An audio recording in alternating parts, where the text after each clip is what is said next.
Bien, vamos a buscar en el segundo libro de Samuel, capítulo 6.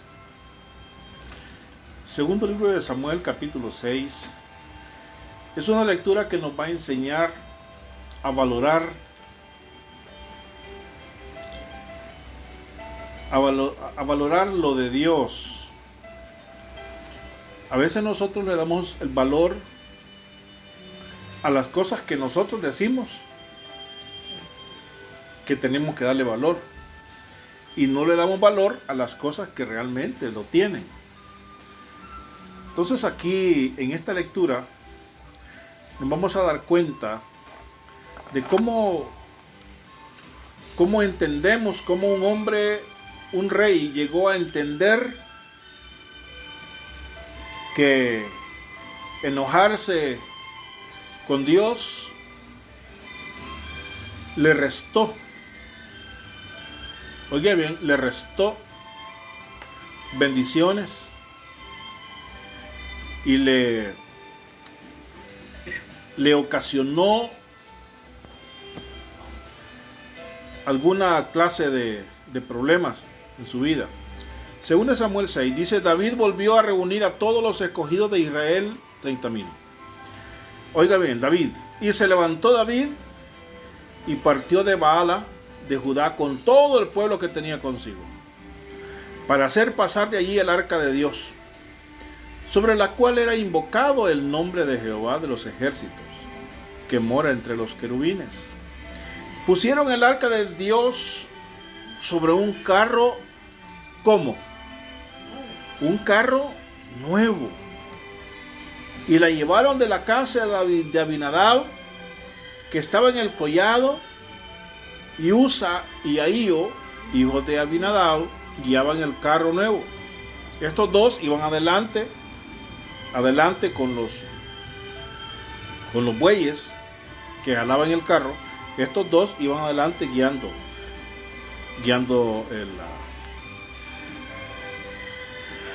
donde llevaban el arca.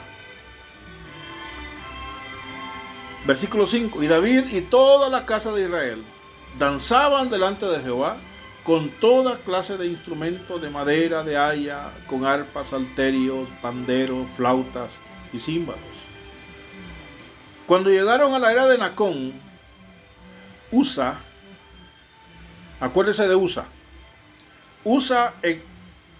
extendió su mano al arca de Dios y la sostuvo, porque los bueyes tropezaban. O sea, los bueyes se pusieron nerviosos al escuchar el ruido de los instrumentos, las danzas de la gente y todo. Entonces los bueyes se movieron, y al mover los bueyes, el arca, como el arca iba en la carreta donde iban los bueyes, dice que el arca casi se caía. Entonces vino Usa, y cuando quizás a caerse iba, y vino él y la agarró y la sostuvo. Dice en el versículo 7. Después que la sostuvo, dice: y el furor de Jehová se encendió contra Usa, y lo hirió allí Dios por aquella falta de temor, y cayó allí muerto junto al arca de Dios. Y se entristeció David por haber herido Jehová a Usa. Fíjense que eso en esa donde dice que David se entristeció porque Dios hirió a Usa, o que mató a Usa.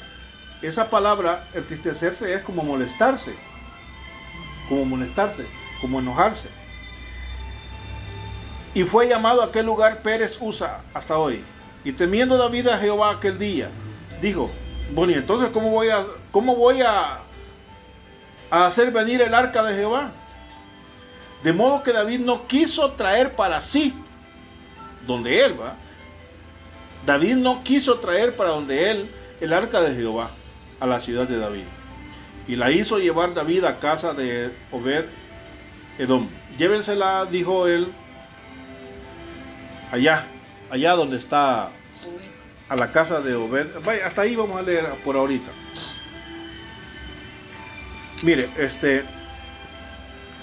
a veces en realidad, hermanos, en realidad hay cosas que uno no logra comprender por qué suceden.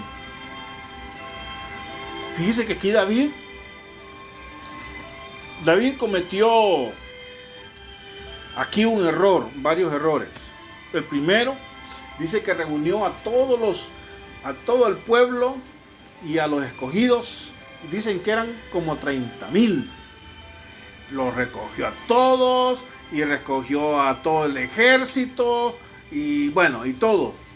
Y dice que pusieron el arca sobre un carro nuevo. Vaya, está bien. Un carro nuevo. A veces uno dice, no, voy a hacer esto, voy a en el templo, voy a hacer esto, voy a poner mi foto ahí, no, digamos que voy a poner un dibujo de un ángel, de un querubín. Lo voy a poner ahí para que mire bien bonito, porque los querubines representan la santidad de Dios y esto. Y usted lo pone. O sea, usted hace lo que quiere. Pero ya le preguntó a Dios si es agradable a Él que ponga ese querubín. Ese es el problema, que a veces uno hace las cosas sin consultarle a Dios. Hace las cosas sin consultarle a Dios. Y como se mira bonito, yo digo que se mira bonito, entonces lo hacemos. Solo porque se mire bonito no quiere decir que es agradable a Dios. Eso, así es. Entonces, y lo pusieron al arca en un carro nuevo. Y dice que iban danzando, iban haciendo esto y lo otro, iban algarabía, con música y todo. Y dice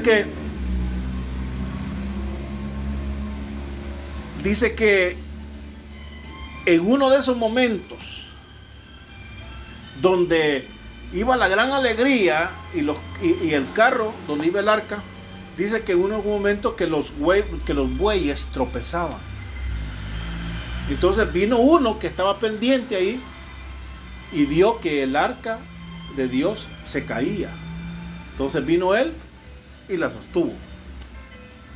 Y dice que por eso Dios lo mató. Por eso Dios lo mató.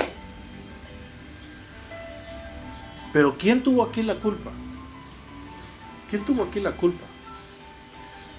A veces los que sirven en las iglesias, ellos hacen lo que su líder, su pastor les dice. Pero ¿quién tiene la culpa si el que está sirviendo allá hizo algo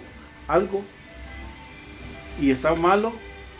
¿Quién tuvo la culpa? ¿Aquel o este que los mandó? ¿Que lo mandó? Entonces, pero aquí usa, última cosa que hizo, tocar el arca y ¡pum!, cayó fulminado, murió. Pero miren una cosa, David dice en el versículo 7, miren, 8, y se entristeció, o sea, David se molestó, esa es la palabra correcta, se molestó David por haber herido ¿quién?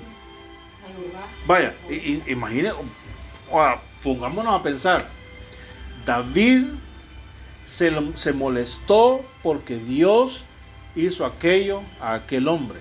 ¿Con quién se molestó David? Con Dios. ¿Con Dios?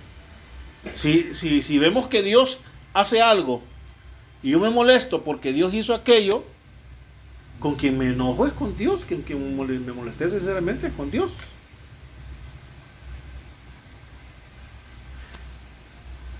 Entonces, dice que él se enojó. ¿Cuántas veces nosotros no nos hemos enojado con Dios, hermano? Y la verdad, bueno, pregúntenme a mí, yo sí me he enojado varias veces con Dios. Yo recuerdo cuando mi primer hijo, tenía como 6 meses, ¿verdad? Cuando cuando se le enfermó y le hicieron un montón de diarrea, calentura y todo, yo pensé que me moría.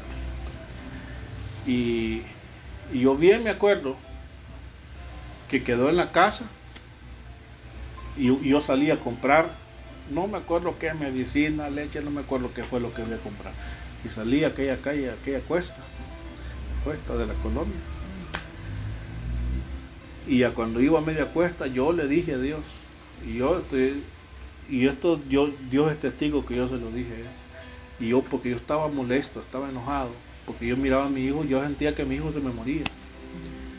Isaí, yo le dije a Dios, cuando regrese, le dije yo, cuando yo regrese, yo quiero que mi hijo o esté muerto o esté sano, porque yo enfermo, yo no lo quiero ver. Eso fue lo que claro, son palabras bien atrevidas que uno dice, pero son sinceras. Son sinceras. Esas fueron las palabras que yo le dije al Señor. Y seguí. Claro, cuando regresé, ya estaba bien. Ya estaba bien el niño. Ya estaba comiendo, ya no se le había salido la calentura y todo. ¿Por qué? Porque a veces uno se enoja, ¿por qué? Pero ¿por qué con Dios? Porque Él es el que puede todo, Él es el que, si las cosas no pasan, si Él no las permite. Entonces por eso uno cuando dice, es mejor decir primero Dios, si Dios quiere. ¿Ah? Dios lo quiso, fue la voluntad de Dios, fue aquí, fue allá, que Dios, pues es mejor hacerlo así, hermano. Es mejor hacerlo así. Que me salió mal algo, bueno, Dios quiso que me saliera mal. Porque ¿por qué voy a decir yo siempre el diablo? No, si es que el diablo le hace los mandados a Dios. El diablo no tiene un poder por sí solo y que él diga que yo voy a hacer esto. No, tiene que pedirle permiso a papá primero. Y si papá no le da permiso, él no hace, y hace hasta donde Dios le permite que haga. No puede hacer nada más. Entonces, lo que pasa a nuestro alrededor, Dios lo permite. Lo que tiene que ver con nosotros, Dios lo permite. Mira, el año pasado, en marzo todavía, yo me acuerdo, yo guardé esa captura, yo escribí en el grupo, primero Dios, si Dios quiere, vamos para Nicaragua el 16 de abril a un seminario para matrimonio. ¿Te acordás? Ahí lo escribí. ¿Y qué pasó? El 17, 18 de marzo, parece que empezaron a cerrar aquí las fronteras, en otros lugares y todo. Pero ¿saben qué? Yo por eso puse, si Dios quiere, si Dios nos lo permite. Porque a veces Dios no permite, hermano. Es que eso así es, a veces Dios no permite las cosas. A Pablo quería ir a predicar a Bitinia, a un lugar Bitinia. Quería predicar allá. Y dice la Biblia en el libro de Hechos, y el Espíritu Santo se lo prohibió. ¿Por qué? Porque nosotros no nos mandamos solos. La gente puede hacer lo que quiera, pero nosotros no nos mandamos solos. Entonces David se molestó con Dios. A veces nuestra molestia con Dios, más bien nuestra molestia con Dios debemos medirla. Usted puede ser sincero con Dios. Yo le dije al Señor, si mi hijo me pidiera algo a mí, sabiendo que yo tengo la capacidad de dárselo, yo se lo doy. Aunque sea malo, yo se lo doy. Y después le dije, ¿y tú por qué no hiciste esto? Si tú podías hacerlo. Y no es que uno tope al Señor, sino que son cosas análisis que se le vienen a uno. Pues, ¿y por qué esto? Pues, ¿y por qué pasó esto? Ya ustedes saben todo lo que ha pasado, todo lo que hemos pasado. Pero es mejor decir que Dios lo permitió. Y en un milagro, en una sanidad, decir que Dios hizo la obra, que decir que el diablo hizo aquello. No. No. Jesús mismo dijo en Juan capítulo 12, viene el príncipe de este mundo, dijo, cuando estaba con sus discípulos y Judas estaba reunido allá con los que le iban a entregar, con los que lo iban a capturar, dijo Jesús, viene el príncipe de este mundo, pero él no tiene nada en mí. No tiene nada que ver conmigo. Ahí va a venir, pero conmigo no se mete. Conmigo yo soy, conmigo, él no tiene nada aquí conmigo. Nada. Entonces David se enojó con Dios porque Dios hizo aquello. Y dijo él, mire, versículo 9, y temiendo David a Jehová, aquel día dijo, ¿cómo ha de venir a mí el arca de Jehová? Entonces, ¿cómo la voy a traer? El arca, dijo él. ¿Cómo la voy a traer? Si alguien quiere sostenerla por si se quiere caer. O sea que tú vas a matar a toda la gente que haga eso. Entonces, ¿cómo lo voy a traer? ¿Sabe cuál es el problema? El problema es que David no estaba llevando el arca de Dios como Dios había dicho que tenían que llevar. Pero miren, versículo 10. De modo que David no quiso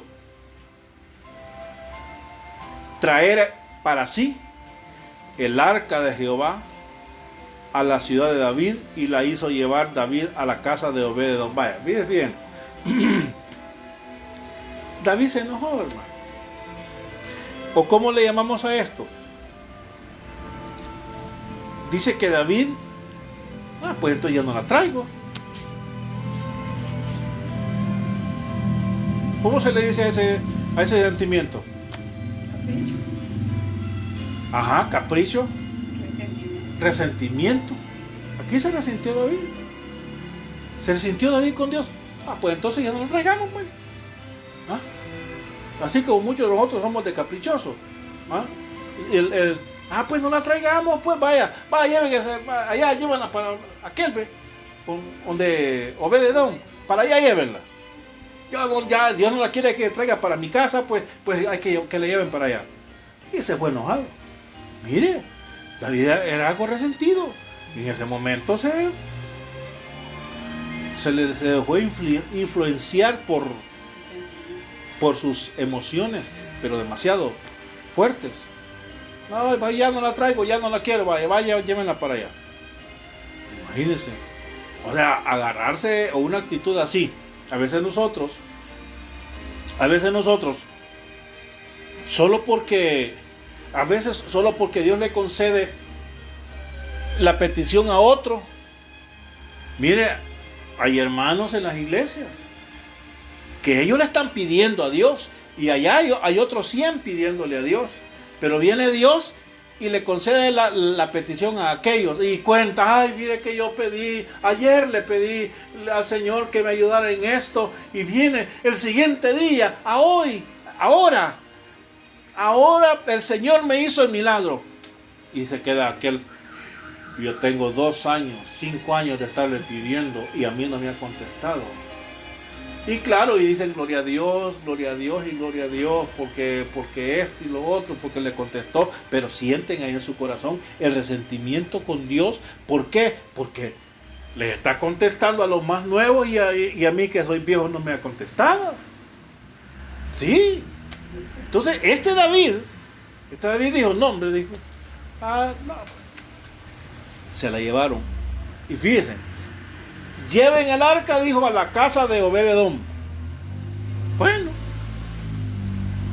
Y mira cómo dice el versículo 11.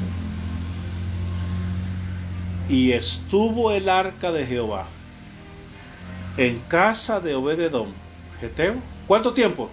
3 meses. 90 días, mire, 90 días. Y mire, ¿y qué dice?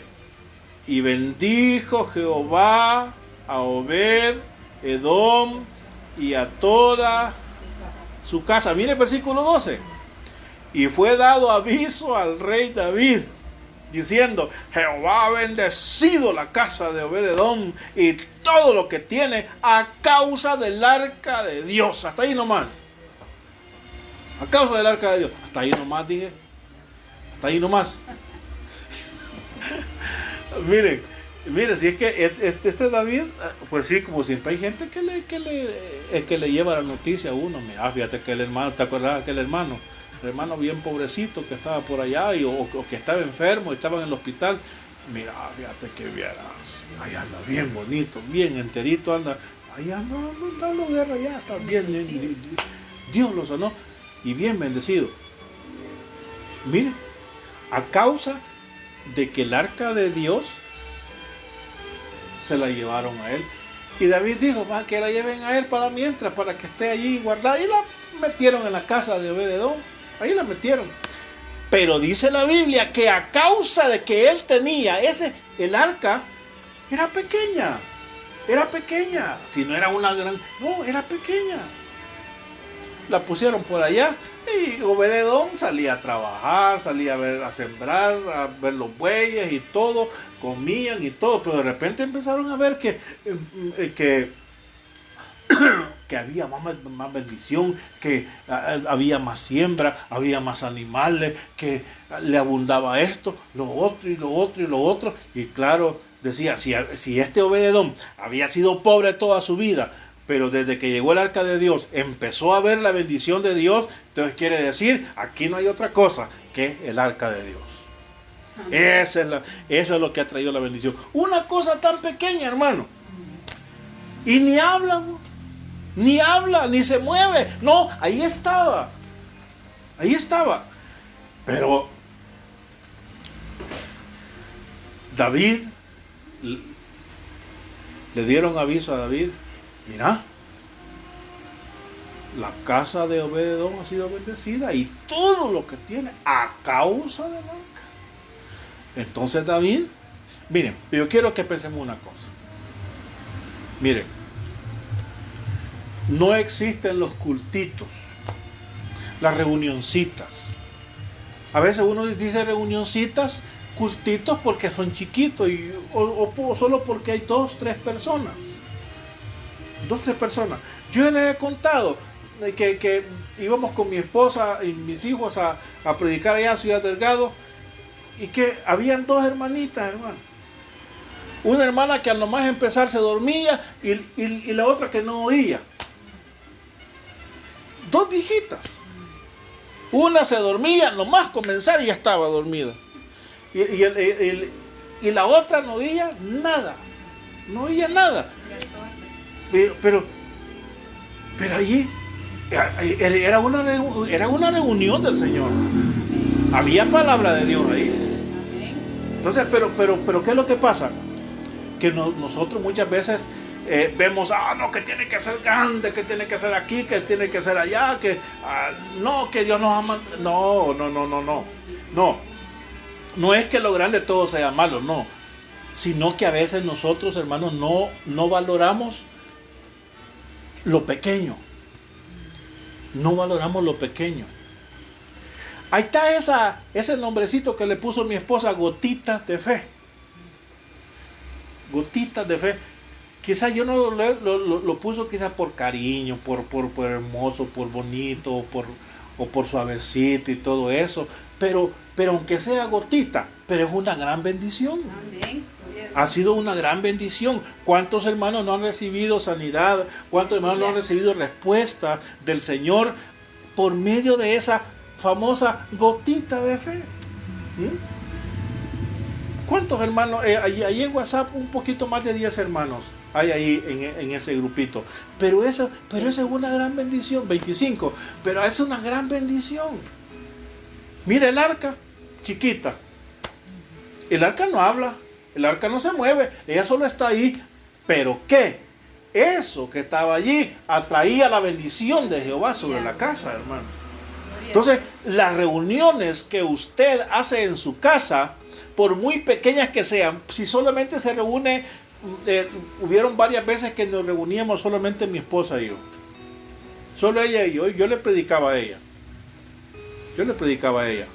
Y nos reuníamos solamente nosotros. Pero es una reunión donde se manifiesta el Señor. Amén. No es necesario que haya la gran cantidad de gente. En las casas donde se hacen reuniones, no se puede, ni se debe menospreciar esa reunión. ¿Por qué? Porque esto me enseña que aunque sea pequeño, atrae la bendición del Señor. Ya. Por muy pequeño que sea, por muy pequeño que sea. Entonces David, pues no, dijo David, vayan a traer el arca, vayan a traerla. 3 meses recibiendo bendición aquel hombre ya nunca fue igual, Amén. nunca fue igual. Los pobres se le fue, los escasos se le fue. Tráigame el arca, dijo. Hoy la vamos a llevar así como Dios quiere. Él ya había entendido cómo tenía que ser. Y es que el arca tenían que llevarla cargando los levitas. En sus hombros. En sus hombros. Tenían que llevarla cargando. ¿Ves? Hasta donde... Y hubo fiesta y todo. Y ahí ya no hubo ningún muerto. Porque ahí se hizo como Jehová, Dios lo había pedido. Entonces la enseñanza de esta tarde, mis hermanos, es esta. Es esta. Por muy pequeño que sea lo que hagamos para Dios, Dios lo mira. Gloria a Dios. Dios lo mira. Por muy pequeño que sea, Dios lo mira. Bendito sea